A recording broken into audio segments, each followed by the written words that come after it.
Hey guys, welcome back to the channel. Fabrizio Romano here as always to keep you posted on the transfer market. Today, as usual guys, we have plenty of news, plenty of stories, so stay tuned here on the channel because it's going to be a crazy end of the week and then a crazy next 2 weeks because it's going to be madness, guys, till the end of the summer transfer window. We have plenty of things to mention today, and so I remind you here, the channel on YouTube for all the videos, all the latest. Thank you for being here every single day.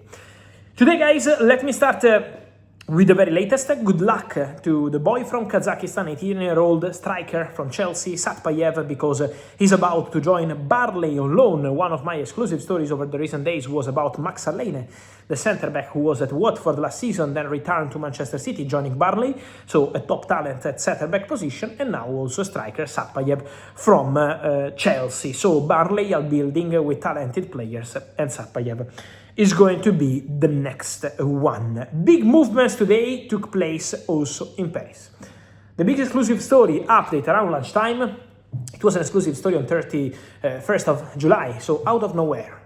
If you were here, it was a Friday, I think, and I told you, Paris Saint-Germain are going all-in for Mika Götze, the Belgian winger from Ajax. They wanted him, they were trying for him, they had negotiations, they reached an agreement with the player, and now deal done, agreement in place, Paris Saint-Germain, Ajax for Mika Götze.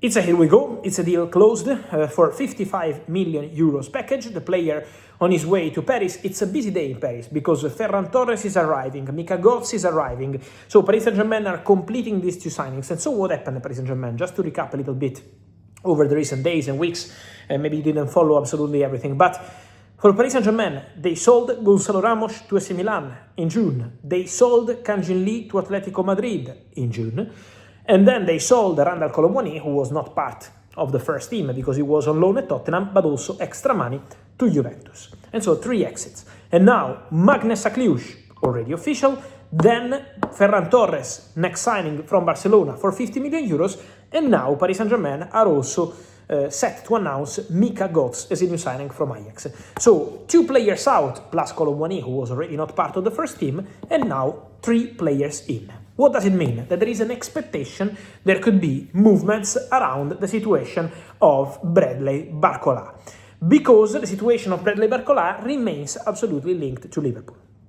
I never stop telling you guys, and I remain in this in this story, absolutely all in, because Liverpool want Barcola, because Liverpool are negotiating for Barcola, and because I was believing in this news already in April, May, when the story and the narrative around was Barcola is untouchable, and I remain on this story again today.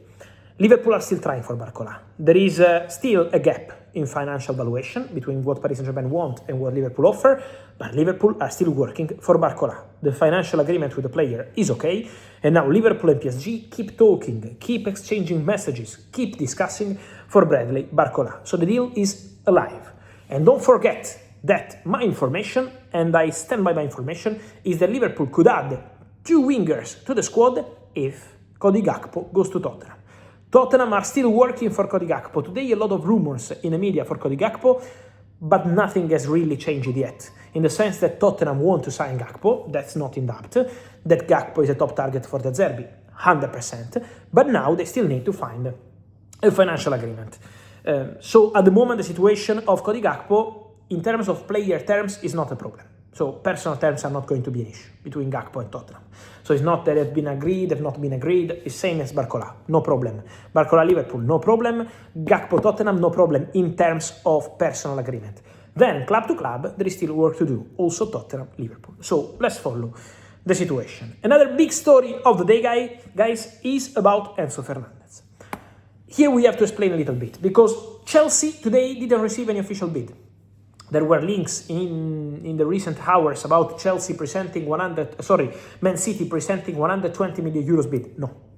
Manchester City didn't present any official bid to Chelsea. Chelsea guarantee they didn't receive any kind of bid. The story about 120 million euros and not 120 million pounds is for one reason. Because during the summer, between June and July, during the World Cup, Man City had a feeling that the deal could get done for 120 million euros. This is why there is a lot of rumors around on 120 million euros. But Chelsea made clear to the players' camp, since May, not today or yesterday, since May that the player is leaving for 120 million pounds. So Chelsea set a deadline till today. So what happens from today? Chelsea expect Enzo to continue. Chelsea are more than happy with Enzo Fernandez. That's it. But from Manchester City, Man City remain in contact with the camp of Enzo Fernandez. Man City spoke to them yesterday, as I told you in my videos. Man City spoke again with the agents of Enzo Fernandez today. And Man City remain in active conversations. What does it mean? That Man City didn't meet the deadline, but the deadline was kind of verbal release clause. So instead of having a release clause into the contract, Chelsea conceded to Enzo Fernandez for a few months until today the possibility to bring 120 million pounds. We don't even negotiate, and the player goes to Manchester City. No problem. This didn't happen. So now Chelsea remain in total control of the situation.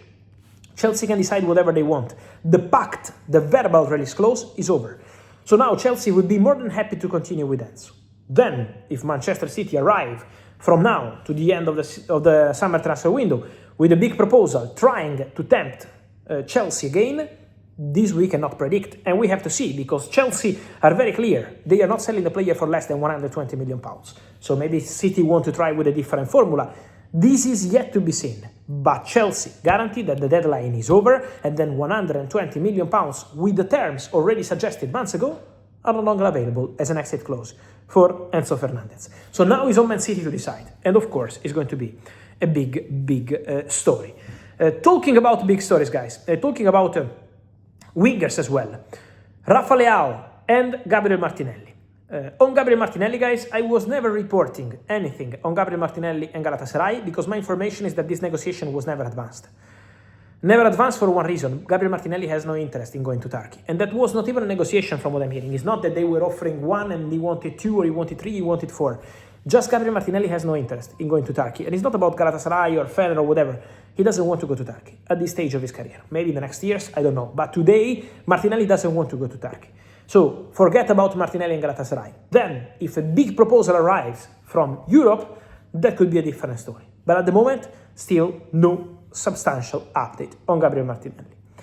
And then on Rafa Leão, watch out for his situation. He's not with the AC Milan squad for the final friendly, not because he's on the market, but because he's injured officially. But AC Milan keep considering Rafa Leão available on the market.